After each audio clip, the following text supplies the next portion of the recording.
ஒற்றுமை அரசாங்கம் ஒருமைப்பாட்டையும் நல்லாட்சியையும் நிலைநிறுத்துகிறது என்றும், எனவே ஊழல் செய்யும் எவரும் பாதுகாக்கப்பட மாட்டார்கள் என்றும் பிரதமர் டதஸ்ரீ அன்வார் இப்ராஹிம் தெரிவித்துள்ளார். ஊழலை எதிர்த்து போராடுவதற்கான அரசாங்கத்தின் முயற்சிகள் விதிவிலக்கு இல்லாமல் செயல்படுத்தப்படுகின்றன என்றும், இதில் உயர்மட்ட நபர்கள் சம்பந்தப்பட்ட வழக்குகளும் அடங்கும் என்றும் அவர் வலியுறுத்தினார்.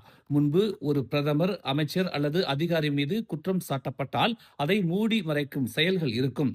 தற்போது தமக்கு அரசியல் செயலாளராக இருந்தவர் விசாரிக்கப்படுகிறார். விசாரணையை தொடருமாறு MACCயிடம் கூறினேன். யார் ஈடுபட்டிருக்கிறார்கள் என்பது தமக்கு கவலை இல்லை என்று அன்வார் தெரிவித்தார். ஆனால் முதலில் தண்டிக்க வேண்டாம் என்றும், முதலில் விசாரிக்கப்பட வேண்டும் என்றும் அவர் கேட்டுக்கொண்டார்.